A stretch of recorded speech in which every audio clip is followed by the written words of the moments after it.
Right, we're trying something new today. We're just having a little review of what's happened in 2023, because so far we've had 4 shows, a lot of guys on the big stage, all performing well. We've already picked up a couple of titles, so we're just going to give a quick brief outline to what we've done and some outstanding performances on the shows. But today with us, we've got Dan Kelly, who's our Twitter man and Instagram man, and we've got top super welterweight prospect and Jake Goodwin. Jake, how are you doing, mate? I'm good, thank you, Lee. Good to be on with us. Good boys. And Dan, everything good up there? Yeah, all good, mate. All good. Enjoying the week break that we've had now. Back at it this weekend, though, aren't we? Nice, isn't it, mate? Flat out the VIP. Well, it's not stopped. Since you was top of the bill, end of February, it's not stopped since then, has it? So. How many has it been on the bounce? I thought it was 4 weeks on the bounce. 4 weeks on the bounce. Yeah. And then we had also a lot of interest on TV shows after and during that mad 4 weeks. Yeah, there was last week. I think there was 7 lads across 3 platforms: Wasserman, Boxer, and Queensway. Jack was headline against Heaney, weren't there? So there was active that weekend. Well, just before we talk about the first bit of success we've had in 2023, because we came very early. We had Reese Mould up in where was that? Don Sheffield, wasn't it? Rotherham, was it? Magnus Centre, that's the one. And he picked up the English title and the WBA. Is his event, weren't it? What's that, mate? Is his event. Yeah, and it was an English title, fighting for the vacant title, and also the WBA Continental title, which gave him a world ranking. And some ranking belt. Did you see it, Jake? I seen it, yeah. I managed to tune in. I didn't go down. I didn't get a chance to go down, but I did watch the fight. Yeah. What did you think? I thought it was a right fight. I thought it was quality. It was different to how I thought it was going to be, but it was still. Wow, I just found it a very back and forth, entertaining fight to watch. There was a lot of close rounds, I thought, but the closer rounds, Reese still won, and he almost got dragged into it. He almost got dragged into a fight on a couple of occasions, but when he went back on the back foot and boxed him a bit, it was beautiful to watch, to be honest. Well, I thought it was a fight. It started off like a fight. It was a proper fight. It was a really good fight. They weren't around. I was bored of watching that. No. I think the good thing about that, Reese showed a lot of different sides. We all know Reese can have a fight and have a tear-up, but which he did in the first 4 rounds. But then he also showed that finer side of his boxing, what he's been learning over the last few years, working with Max Hughes and Josh Warrington. He can box. Certainly can. Now we get on to where you steal the limelight, mate, because 2 weeks later, the first of 4 shows back to back, VIP put on, and it was at the Doncaster Dome for the first time. Donny Dome. Even though you're based in Leeds, Donny, your home, isn't it? Yeah, I'm from Donny. It was so surreal to box at Donny Dome. So when I was younger, I used to go there every week, swimming and skating. So I know the Dome. I'm familiar with it from the area. So it was nice to fight there. I actually enjoyed that. It was nice to promote fighting at the Donny Dome. It was a good event. Didn't amateur boxing happen there sometimes as well? I did box there once as an amateur, mate. I think it was the last show that Donny Plant had there, but they used to have amateur boxing there. Pro boxing's been there for years. It's just died out over the last few years. Not really had many shows there. Well, not as many as they used to have anyway. But yeah, they used to have amateur shows there, dinner shows with all the tables and that. That's the one I boxed on. Oh, God, I was probably about 13, 14 when I boxed there, I reckon. And then been to a few pro shows and boxed on it myself there. But it was ace to box there as a pro because, like I said, from being little, I've been going to domes, swimming. It's a venue I've known, and a venue where I've always known they've had pro boxing. The likes of Jamie McDonnell, Gav McDonnell, those lads who were the top names in Donny as I was growing up. I used to watch them there, and I used to think, I want to be there one day. I want a bit of that, yeah. Yeah, I want a bit of that. I want the titles. I want to be headlining this show and on this venue in your hometown. Well, that's it. You promised me just before it that you get the stoppage. Are you still buzzing with it? Still buzzing with it today, yeah. But yeah, I said it to you, didn't I? I said it to you before. I says, I'm getting the stoppage today because I wanted it. And I wanted it more than I ever did before. Before I knew I was going into a bit of a job as well as they're going into a bit of a job. But this time I had no respect for this fight. I just came in to show what I'm about and do what I'm here to do. No more looking after people and playing the nice guy. You in business now, Jake? Yeah, that's it. Business now, Dan. Jake, but sometimes when you have gone looking for it, you've gone looking for it too much. I didn't think you go. Yeah. I didn't think you went looking for it. I thought you boxed a really controlled fight, but you were persistent and you never gave those breathers. The attacks that you had sustained, you just kept on going and going and going at him. For those big single shots. I think you put your combination together and body punching it, which is something we don't often see from you. Yeah, worn him down lovely. I came out and I felt it was a very mature performance. What was it now? 24th of February, was it? I think it was. Yeah, very mature performance. I felt in control. I felt the pressure was there at the right time. And when I needed to step it up, I stepped it up. And it weren't just single shots looking for a big one, blow him out there. It would wear him down. The jab was catching lovely. And then I'm bringing in the body shots. And everything just came together, and eventually he didn't want any more. And then the fourth round, after putting him down twice, I got the stoppage, which was very, very happy with that. Yeah.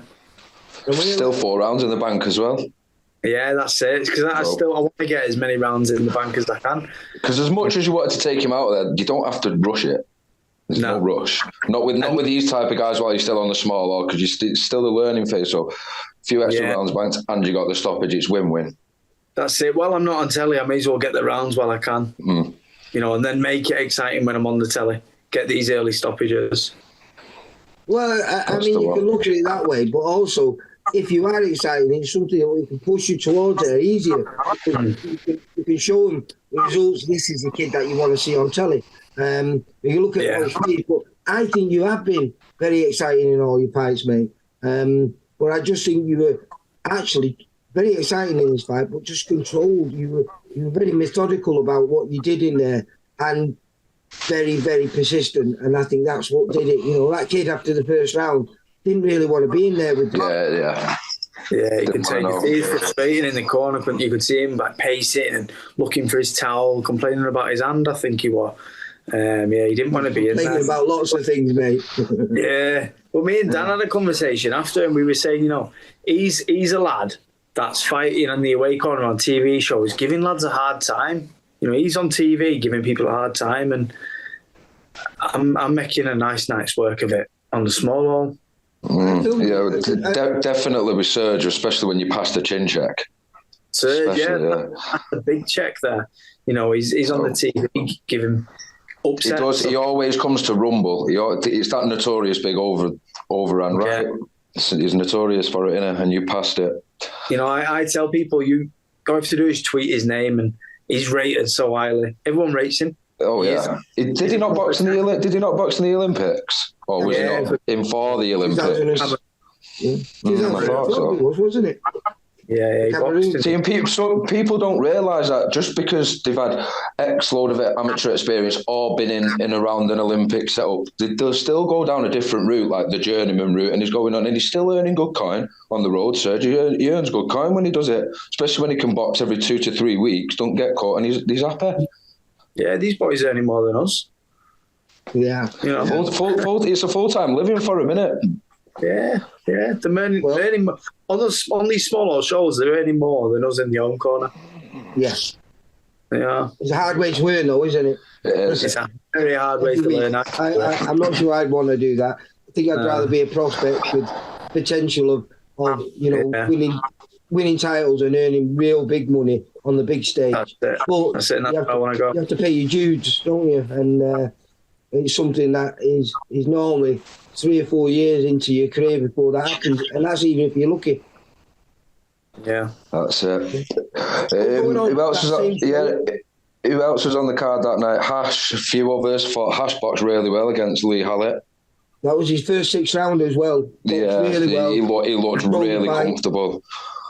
Some of the accuracy on some of the shots with the accuracy was pinpoint. I think that's probably one of his best performances, if not his best performance to date. You know something? No, I wouldn't say that, because I think every single one of his fights, he's looked really good, really talented. He's the one that almost steals the show every time. He's very, very good, and he makes great angles in there. He's very entertaining to watch. But do you think? Did you get a chance to see any of those fights? Didn't get a chance to watch the fight, no, because he was on. I think it was on while I was warming up. I didn't get a chance to see his fight, but I seen him before he went out. I seen him after. He's a good lad, he is. Good kid, lovely lad. Yeah. And then we can't talk about everything, because you only get about 40 minutes with Zoom. But another great learning fight, a really good learning fight, good tough test for Levi Smith. He had his first 6 rounder, and he developed into a real little war, didn't it? Last 10 seconds were mental. I've seen that last bit of the fight as well.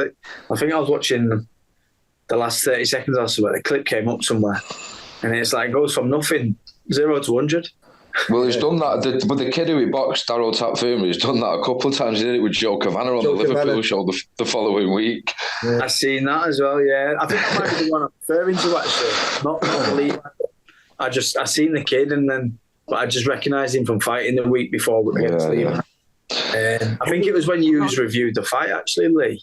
I seen a little clip of him having a scrap. Yeah, because I put some little clips on when I talked with Steve about it. But going quickly, obviously, over to the next show, which was in Liverpool. Now, you can chip in if you know any of the kids and give us a little bit of a take what you think about them. But a great fight on March the 4th in Liverpool, where, again, it was Prospect v Prospect. The Greek kid who's fought on our shows on a couple of occasions, Statos, fought Matthew Rennie, both unbeaten.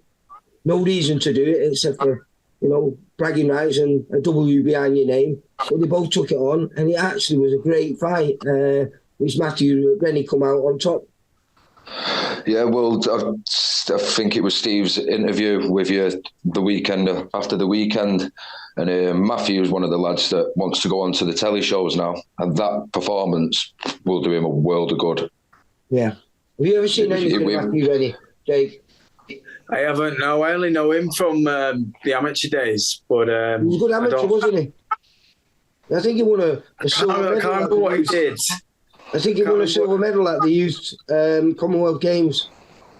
Is that what it was? Yeah, I think so, yeah. Right. In fact, I filmed him beating Brad Ray as an amateur as well. They boxed each other, did they? Yeah, when they were all tiny. Right. But, he was a very good amateur. So he'd have been the weight above me then, 'cause I always remember me and Brad was always the weight above me through the amateurs. How many amateur fights did you have, Jake? 53, me. Well, you had a fair few then. Yeah, I was in the championships everywhere. So these are you're always around the same boys every year. You see each other boys. You went to university, and you won the university equivalent of the ABAs. Yeah, the uni nationals. Yeah, I won those. Won them at 69 and 75 kilo. And on that same show in Liverpool, we had an important fight for him. Brian Collins suffered his first. It wasn't a defeat; it was a draw, but he felt like it was the defeat to Bernard. Sanchez. Jake was meant to box him. I was going to say, which Jake was supposed to box just before. Yeah, but then he said he only wanted a 4-round. He wanted a 4-rounder because he accepted the 6, and then he was like, "Oh, I've watched him. I don't want to do 4-rounders. He'll stop me over 6." He says, "No, I don't want a 4-rounder." So look, he was able to get someone else. Well, actually, I don't know. I think it was obviously a bad night in the office when he got a draw. He got put down, and it was a good put down in the first fight. But in the second fight, when on the March 4th, Brian, he never laid the glove on him, did he? Yeah, he just outboxed him from start to finish, didn't he? Yeah, good performance by him. Good performance. He needed to put that bit to bed so he could progress with his career. And then obviously we had an eliminator for the Central area right on there with Liam Williams and Jake Bray. Jake, I keep saying Jake Bray, don't I? Jake Barton. Great fight. I've seen the fight, but I've seen you reviewing the fight, and it was rated highly, weren't it, this fight? Say again. I've not seen the fight, but I've watched your review of it, and you were saying all good things about it. Was it a highly rated fight then? Oh, it was while it lasted. It was brilliant, but were there a couple of knockdowns in the second round? Yeah, it was a bit of a slugfest. But he gave him a standing 8 with a wonderful uppercut, wasn't it, Dan? Yeah. And he didn't quite touch, but the referee stepped in and gave him an 8 count. And then right at the end of that same round, but it was very hard to see from the camera angle because his back's to us, Leon's back's to us. But Jake caught him with, I think, a little chopping right, wasn't it? And put him down. And you did an interview with him afterwards, and he admitted it was a genuine knockdown. He said it was a knockdown. He didn't fuck about with it. He said it was a knockdown, but the referee didn't give it. He gave it as a slip. But then it didn't make a difference anyway, because that's when the fight was heating up, and I think it was into the next round. It just exploded. Well, I think it did make a difference, because what happened was Jake Barton was really, really frustrated. You can see on the video, can't you? He's arguing with the referees, going ballistic, saying that was a knockdown. Yeah, he's corner I think he come out then absolutely furious and left himself wide open. He was reckless. And Leon took full advantage of it with a peach of a check left up. Yeah. Did you see it? Did you see the punch, Jake? I've not seen it. No, I've not seen any of it. Oh, it was a beautiful shot. It was a highlight reel KO. It was. Right, I'll look it on there, because I've obviously just not seen it. It was worth watching. It's obviously not if you're a Jake Barton fan, but it was a sweet punch, and that's boxing for you. But going on to that, the week afterwards, we had a show in Bolton. But before the show in Bolton, we had 3 lads over in Liverpool. One of them topping the bill in Jack Cullen, which didn't go our way, did it? But it was against us, that Pacheco. Everyone says he's a special talent. I think we found out how good he was when he stopped Jack in the, I think, 4th round, wasn't it?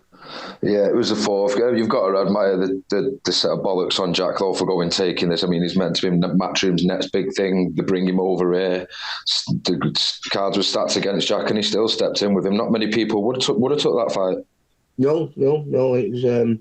It was. I think it was too good an offer to turn down, and also I know it wasn't originally going to be top of the bill, but it ended up being top of the bill, and that must be a great experience. I know it was coming off the wrong end of a decision, of a result, I should say, not a decision. But to top the bill on an arena like that must be brilliant. Of a Matchroom show like that's not bad, is it? No, it is good. But we had 2 successes on there. We had Paddy Lacey moving to 8-0 in a local derby with Jake McCarthy, and we had Akeem Fears picking up his first stoppage win.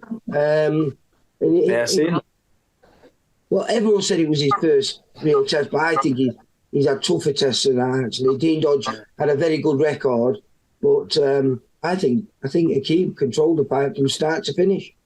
He did, and he was happy with the stoppage. It's his first one as well, weren't it? Yeah.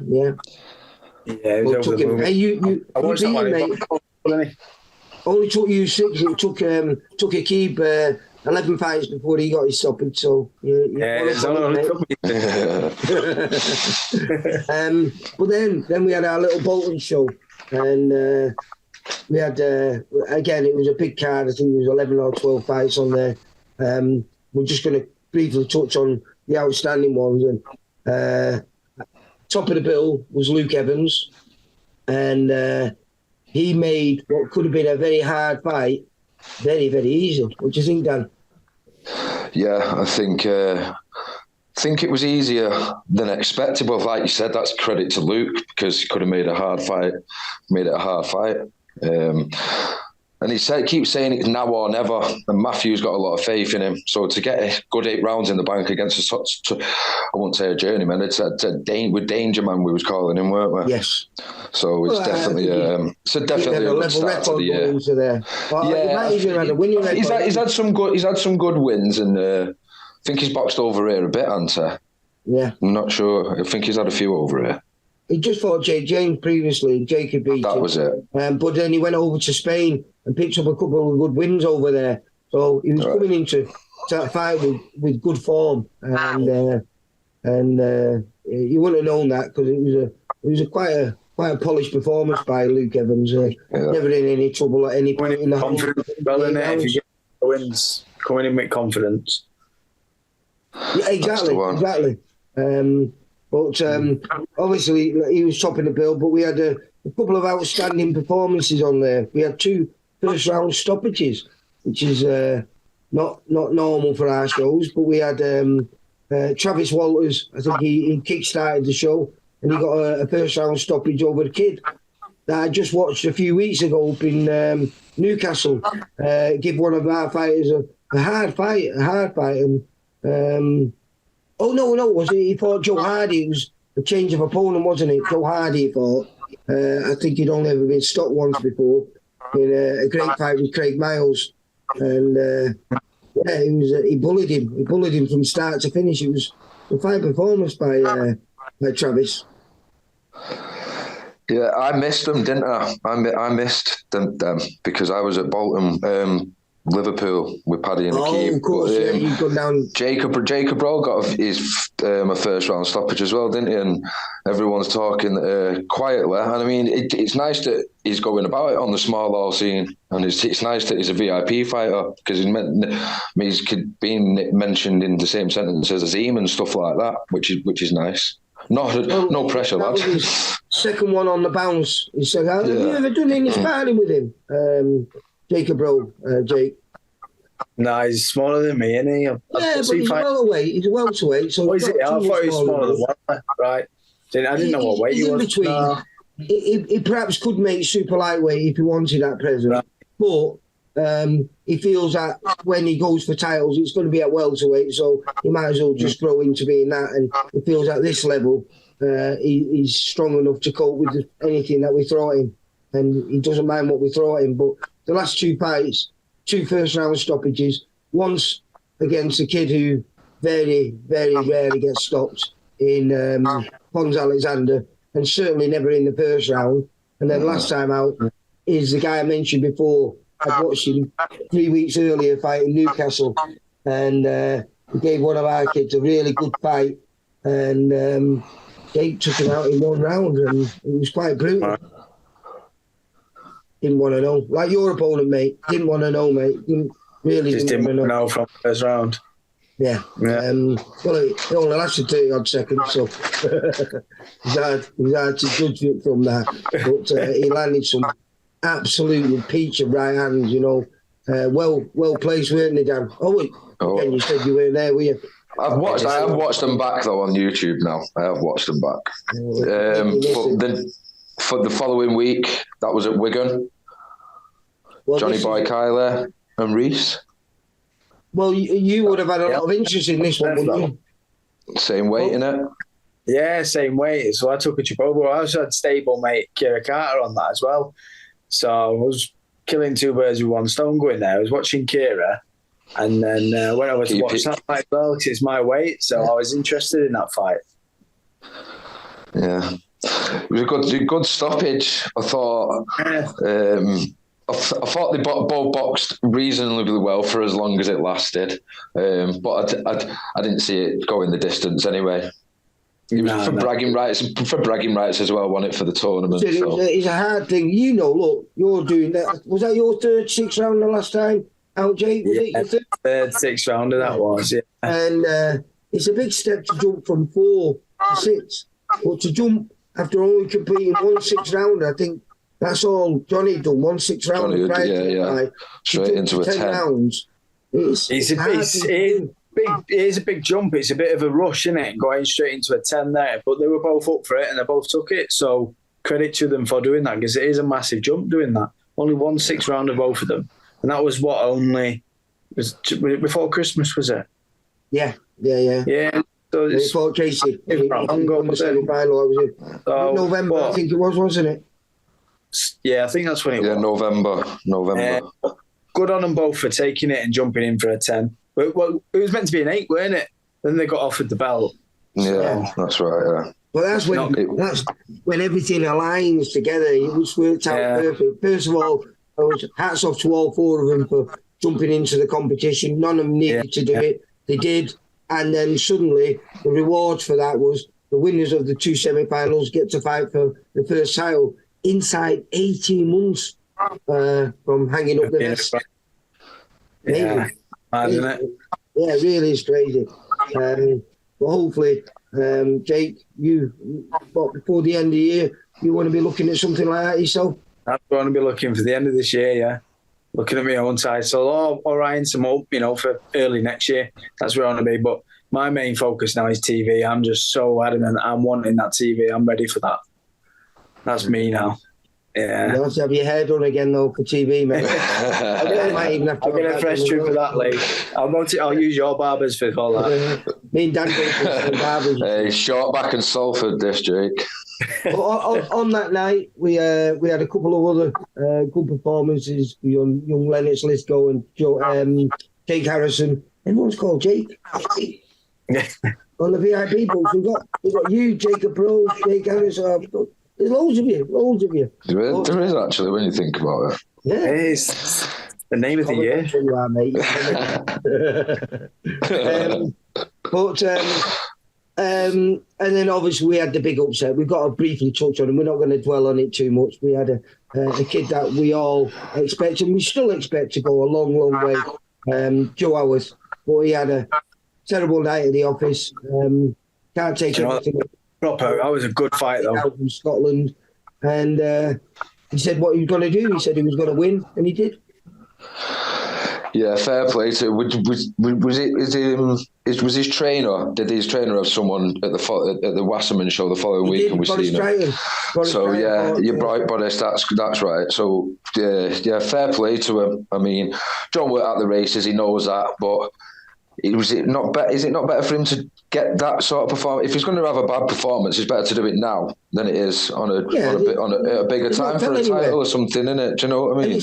Listen, it's going to make it easier for us to match him now. No one wanted to fight him. Yeah. Now everyone's going to want to fight him, and he's just got to prove, as Brian Collins did in Liverpool, it was a bad night at the office. It happens to Josh Warrington with Lara. We had a terrible night, paid the price. It can happen, can't it? It's boxing. Of course it is. It's about how you bounce back, innit? Yes. And then quickly, because we've got to run out of time, but another show that we had a lot of interest in, we had some great fights on there. March the 24th, the Friday night, back at Bolton, on the Channel 5 show, where we had Kane Gardner, fantastic boxing display. Shaky start against Conor Walker, but from midway through the third round, what a boxing display, Dan. Yeah, it was unbelievable. To win a fight in that manner on the back foot, like you said, after a shaky start, credit to him. Did they share a couple of rounds? What was the final score? I think it was 78. 76 were it? So I think they shared a couple of rounds, but like I said, first two and probably shared 2 of the last 6. Yeah, that Conor Walker's relentless. He did not stop. He has got some gas tank, serious gas tank, and he was caught as well. Didn't manage to watch that one. Really good fight to watch. And then we had a tough one for us to watch because they're both VIP fighters, and you never want to see that happen in VIP versus VIP. You just want to see a great fight and someone win on points, but unfortunately, or fortunately, if you James Moorcroft's team, he pulled off an absolutely wonderful uppercut, followed with a left hook that finished Nathan Bennett off in the second round. It was a great stoppage. It was a great stoppage, to be fair. Yeah, it was. It was brutal.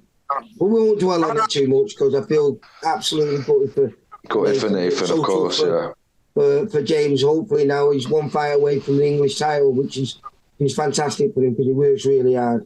Was it not the eliminator?